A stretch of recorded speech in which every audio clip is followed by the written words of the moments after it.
Gandhi, class 7, Thaisna, class 8, Thiam Purnima.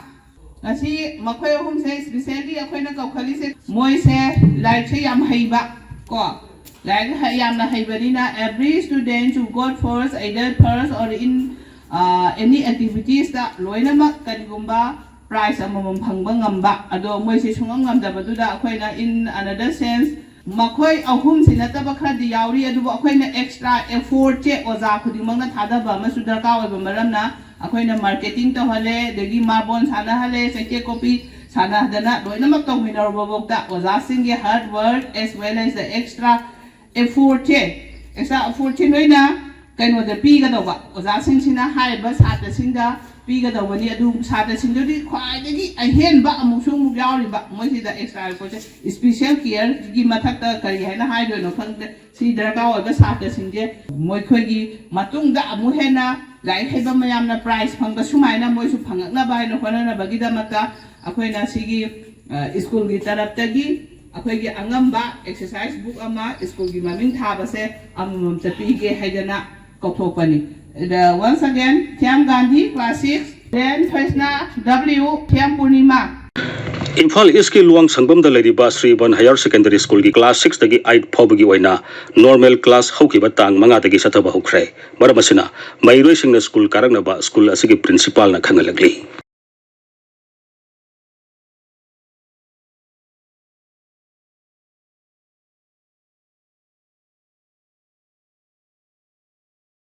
sangai na school ka ga tabani aduga satra na su noi ki khangba khangda bado aza ki de noi ma khangda da bani satra ba ta di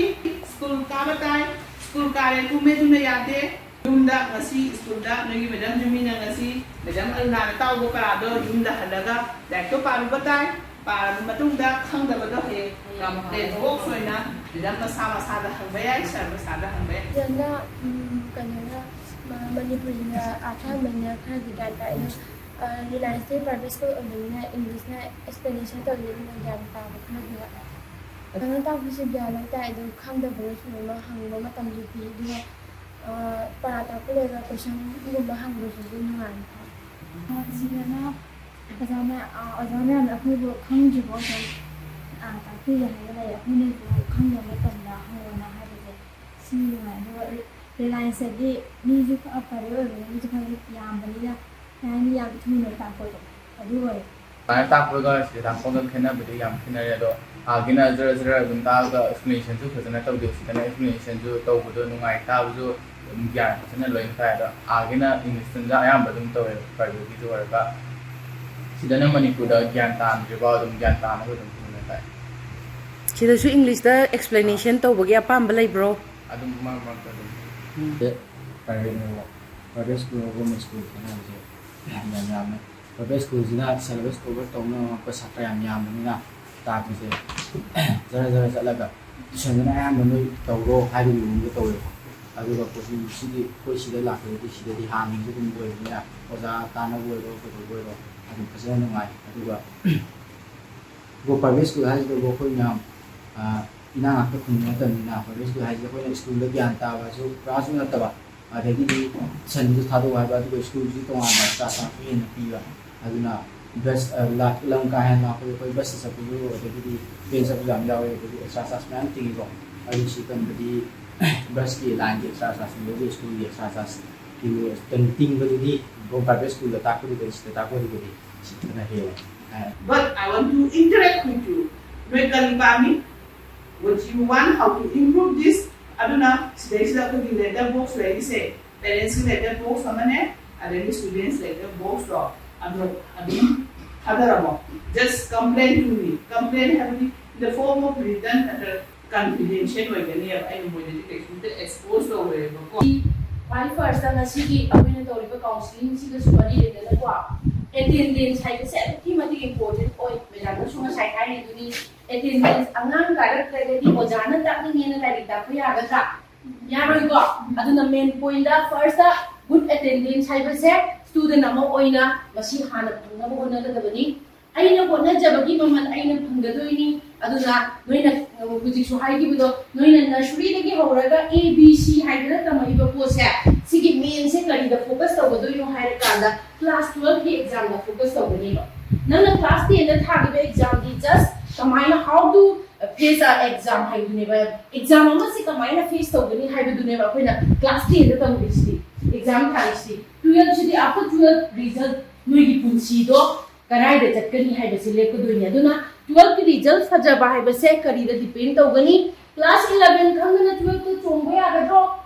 यारिको अदुना 11 12 हाइबसे मचिन मनाव ने हाइने हाइबदी 11 दगी हौरगा अखोइना 12 ता लोइनमा अखंगबा मयामदो पुन्ना अखोइ exam थामिनगदोइनेबा अदुना पुंसीगी ओइना याना मरुओइबा pot ओइबनिना good attendance हाइबसे मस important ओइरे अदुगा लोइनना class दा ओजा खुदिमकना ताइबा आई खतंगी नते ओजा खुदिमकना ताइबा खुदिमकसे या अलगै पुनिंग चंगना तारगा class अदु दुम हाइबदो हमद्रगदी युमदा यौरगा पारो हमद्रगदी नोंगालगा हायु हाइरिसे को नोंगालगा हायु हाइरिसे कै मरमगिनो खंगहौदबा यावबदो अखोइना अमुक हन्ना ताकपा यानबगी को अदुना हाइबा पोसे या मरुओइ ओजागा छात्रगदी फजबा रिलेशन दरकार लै माइ पाके हाइरगदी अदुना ओजाना तागा छात्रना स्कूल काबिरक्रगदी ताखम लैररोइ देन अखोइना तागा नोइना पाबिद्रगदी कानबा लैररोइ चुमिको तासेम अटेंटिव ओइबा ओजाना ngangi ओजाना ताइसी करिनो ओजासु मीनिको मीसिसु सोइदबा लांदबा ngambरने मेरे तौदिसि ओजाना ताकु मतमदा याम बोमना ता तारे मुन्ना तारगा अयुमदा हल्लगा ओजाना तागलेसिना करिनो लाइकता तौइरिसिना करिनो कंपेयर तौबे को कुछ काइदिको अनोंगालगाना ओजा नन पापीदो सि लाली हैबना तब ओजाना गना स्माइ हाइबिबदो लाइकता स्माइ यावमे मैडम सर सि कमाइ तौरिजानो हमदुइनिको हंगाकांसे ओजानिमा लालमीने सि स्माइ हाइगदौबनिने चुमदरोबसु याय नत्रगा नोइना खलिबा कन्सेप्ट तो लाले हाइबसु याय नोइ ओजादुदा माइ हाइ तारगदी ओजादुसु युमदा चलगा लाइक पारोइदरा पानीको 11 12 ताकपा हाइसी ओजादो खोनदना नोइगी लेसन प्लानिंग सेमदना अखोइ like ngasi tumuroga hayeng nongal la noi lai ta ya do hayeng kari taxi gai angang singsida moida ano ono kari ko taxi ge moi lai ta na kari yauri kana ku pa na la inga adu ozado amu haina lai pa ninga ba kana na mathau kha ko do no nei sa to nei na mathau kha ko do ne medam su class hai ko khang a thau ba ma sijina da na kang na da sum thamadi ke dawi boarding sa na ma thau ba halak tra ne akoi ki brain so ba chakna le hai ko akoi na nari pari se akoi brain ji still mun da ti ni sum lang na ba ina nung izagi lai ko sum para ti do ra nya brain ji sa ko ba sum halak do ni ko ma ni brain yam phe ni brain yam phati hai ba lai ti ko human brain ji chakna ne ko size chakna ne hai ba ne sai ko chawi ka hina bra human fit sum chawi hai ko chakna ne ko adu aina ai di yam na dra ga di ai di yam kau ga ni yam pa dra ga di phagan di hai ta ga di ya do ta le more level nang tau ta le hada ta le da yam pa ta le khang ba aduna noi gi na thau se kai no da di pa se kau ya de school sang nai na ka da ba ya de school karaktabani do any problem ama lai matamda asi school ka hauda bado abi attendance na exeno idin dana narang ka kibo parado parino aidana nangi sakam sen hangnaro adu hangnaro khangda bado ali ne sakam sen hangnaro habi me message group discussion to ma su data lai ko adu khangta bado ozada ko shi be rai sa ho regi asa medam jumi na hain dana hang se sizin da dari thauge na thang thâu đầu một thứ máu hung ruộng một lề thâu đầu một tháng nữa có những giảm một tháng nữa mi mà đã thì lúc mà tầm đấy mi đã xì vậy đó anh có chơi được đi à vậy anh nó cả cái gì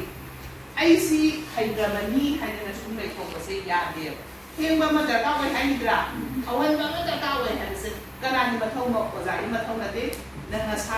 xa hay là xí một cái này mới mà tập về xí cái mà đúng số mà tập có giải cái mà da ka we ba na din school sang hai na ka ko ha ko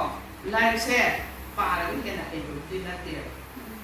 ha tang kum ma lai pa ba da concentration do da na pi da na ke pa la mu khang da do khang mu hai ba oi cha chi na chum thok ba a tha wa kan ba ma da ka oi lai pa ba ma da ka oi adu la live share pa ro school ka ro parents da ham ngo parents da ko za me am se that means sharing your knowledge from your school must share with your parents as well as your brothers and sisters and hai ne ko mama papa ada na sinalau da su da si ta wi yo ni mo na ta ko para di si ta wi ada gi knowledge na share ta re da na knowledge sama share tawraba matung sidani moina edugi no ta da sumai tawne si para so kamune kara para ga bu sabu halasu alusu halaka da ba ko halaka da ba habadi moina that your elders as well as the parents will give you some suggestions noi phana di da makani suggestion choina ta oidrane tawkani ko tagi apa ma kai no habe matamda noina mai papa aphaba mi ma oidiba ozai ma thaubi ne na hairaga ma ka ya wangja ko do adu akai ya pamja ba noina hana jaraga hanga ko dugi ma thakta akhoi na full knowledge se sitawi habe do adu amu etawre haraga noina successful oi ni ba ko ozai apa class among to la ma to ga heta ni na ma adu kami class letter number of months of the study tawse ko July na July August September November December January class na kaya na dun to ni ko adu na within that maximum of 7 months ka ay sige daw bira ka no ba ay sige ay di amna I said the request I my name is simple message simple request simple message request only during this 7 months how many holidays, how many strikes, we can decide it. See, but should I do that? I do already terminal speaking that Pasai holiday where I do already. She is in the family. Should this maximum low than about one bill? I do already a pre school music. And then 100 schooling say, come I told her that answer and then I got Duma very good. Kamay itong scoring ito gani aduga mo sina kay ito kandani kakaiba adu man sinis man dakay idan may planning kay dito ang su panahin man lang mo sa na simple sentence mo iba na hay pero group discussion guma to ra ma pa hay ay na chapter ang malway ba na chapter ang malway kan na tum sida mo the group discussion topic ni matang sa pila kanda mo the question ko kami access mo the opinion mai to ge na ta ba mo message ta na ga mo message discussion ga adu kay di ikan na ba kana ba taw gani ko na ay na kaya ga masanda lang si para adu ga question dito ga ta ba question dito ga just na ay hadi ta ko da unit chapters में चीज खाना लगी है ना question जो probable question जो मैंने से mo assessment से लगी ba ba ga की ga खाना हो ga mai na ba ga ko din su yai adu ga ikan na do ga di ya de adu ga just to be among the knowledge tabidi ai di ta e quiz ko focus ni ba ta ni ko first target enrollment increase of second target productivity do good productivity is good productivity adu step sum ka to wa hana di previous year di sum kan da le di mo gi adu no stage ni da kan hena di na adu dina stage wise ka to improve to se pa me one time improve to body even the isona ko se mo tam da step sim da like it mo step no pa me kai ka ge ai sa asa mama di sa ta sin ni mai ka di mai di ai di ta phun phok ne di ta phok ne ba de jume agi point se o be tam da when the all of your students say you know that phone number go and then call them to their parents go adu dia that is in another way kari tawakani then I am Brian in the number of school da present of the presentation to lạc con hồng ni na khale ba to la ka na kan di ke no taw re kan wa na di ko ano na yali me thai parents ki aduna me phone number i ma tam da ani pi hai se adi student ma sani ilam ba di ko do wa de na parents sa no me de ani pi ai da phone do ko ra di ko ni sa ta di ke no su school di class ha ta su yang ta ani plus mo di asal mo mi se ki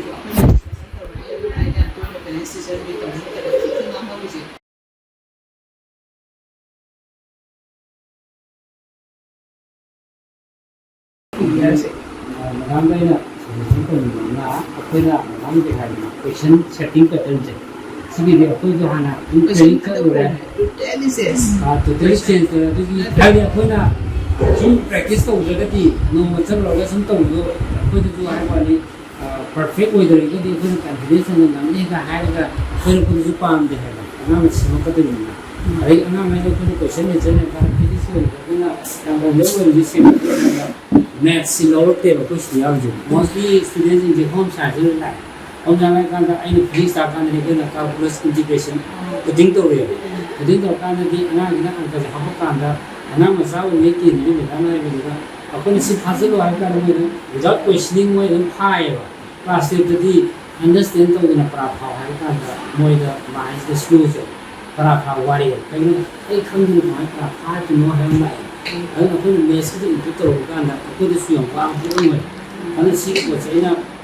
ꯁꯕꯁꯤꯗꯥꯏꯁ ꯇꯧꯔꯀꯥꯟꯗ ꯑꯩꯈꯣꯏ ꯕꯤꯁꯤꯗꯤ ꯑꯃꯨꯛ ꯃꯦꯠꯁ ꯑꯩ ꯗꯤꯔꯥꯏꯚꯦꯇꯤꯚ ꯇꯥꯛꯂꯛꯇꯕ ꯌꯥꯗꯦ vector ꯇꯥꯛꯂꯛꯇꯕ ꯌꯥꯗꯦ ꯑꯩ ꯑꯗꯨꯝ supplement ꯇꯧꯋꯦꯕ ꯇꯧꯕꯗꯤ ꯁꯤꯒꯤ ꯄ꯭ꯔꯣꯕ꯭ꯂꯦꯝꯁꯦ ꯑꯗꯨꯒꯤ ꯄ꯭ꯔꯣꯕ꯭ꯂꯦꯝ ꯃꯆꯥ ꯃꯆꯥ ꯃꯌꯥꯝꯗꯣ ꯁꯣꯜቭ ꯇꯧꯔꯒꯗꯤ ꯑꯗꯨ ꯐꯔꯛꯀꯅꯤ ꯁꯣꯜቭ ꯑꯃ ꯇꯧꯒꯦ ꯍꯥꯏꯇꯥꯔꯗꯤ ꯑꯣꯖꯥꯒꯤ ꯔꯣꯜꯁ ꯌꯥꯝ ꯆꯥꯎꯋꯦ ꯑꯣꯖꯥꯒꯤ ꯔꯣꯜꯁ ꯌꯥꯝ ꯆꯥꯎꯅꯤ ꯑꯣꯜꯋꯦꯁ ꯅꯪꯅ ꯁꯥꯇ꯭ꯔꯒ ꯑꯗꯨꯝ 24 ꯂꯣꯏꯅꯕꯁꯨ ꯉꯝꯃꯣꯏ ꯑꯗꯨꯅ ꯑꯩꯒꯤ ꯁꯖꯦꯁꯟꯗꯗꯤ ꯑꯩꯒꯤ ꯁꯖꯦꯁꯟꯗ ꯍꯥꯏꯖꯒꯦꯀꯣ ꯑꯣꯖꯥ ꯃꯌꯥꯝꯅ ꯄꯔꯥꯁꯦ ꯇꯥꯛꯑꯦꯗꯅꯀꯣ ꯇꯥꯛꯑꯕ ꯃꯇꯨꯡꯁꯤꯗ only one day minute tara khatan takiramo one day le thamani only 10 minutes ta amaga matunda nangi whatever you want to explain everything either it may be in the form of the calculation or definition everything derivation si to matunda then minute kundang orasu moi pana bi matam tang ki diwa yani bayani da sa adu edi anang do improve oi do sa habidi every day for every subject I had to be number. I didn't mind a little already, and sometimes maybe more brain or what we're pursuing. I do not per day for a subject. Subject on them. Every day is subject on the family. Whenever you explain it, maybe wait on the soup. Maybe you can do that. I do more with that, quick over that.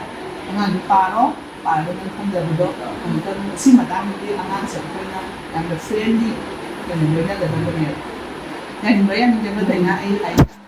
smile na pare sa lo ko sa pili ay nga dali ako mo sa direction sa kung sa ko eh ko nanggi ay alam mo sana bahita eh ako ni nanggi pina ani ni pangina na ay na resu kanje ba na nang sini chang ba ka hangin na ada ina ay concept na madami di mana tak depend on di ani di tawo ko suway ba ko so ari fully explain to kana aduna next year ma hang kana di mo ko da ako na inserap pera ka katang nai to ang ay mana pahalaga ari ay no ana aduna talaga kasi ay na class na din ka akin mo kan mo se kasi kung mo din kung lang kasi ha ka sige ko ba kayo adi na kay pangge da whatever any related topic dito na siya adi lagi na ang 5 minutes presentation ang tamo si una tiya kasi ay mato ko rin thambe dana sidagi na adagi na sibok sa kan awra pada phone ji sire hedana mai si thamai se aduna monitoring team se phammaga leiraga wari habado hayo habado kasi na harabada monitoring team habase numitu da no chawlam da ama khatani ani hana ta ko sunate kai legi hena koi cha chala ga yenga ka phamma ga mapa ga side da pham akoi di asigi manu sida thum chunja ge thamwa ha da nate side chuna kan ti ga ko da mem se sa ko mem se ke dori ge na yengi ga monitoring team sida noi sona ka da chalu ko haila su adu ma do haila da ni one and all school kuding mak se pai ai de pa yeng da ka ko ta ai ka ko da na khate ha da so ai loi na ma ti ai ni yeng je ba do adu ma za kai he ko bi dan adagi monitoring team sida once a week la ko hanan notice ko bo la uya da bo za si so angak pa ne ai secondary ko za ko ram ba ya ta am ba ya yam haina yam khazana ta am ba ya adu bo monitoring team ha da se secondary ko za na lam da pun do group am so yaw ye ba se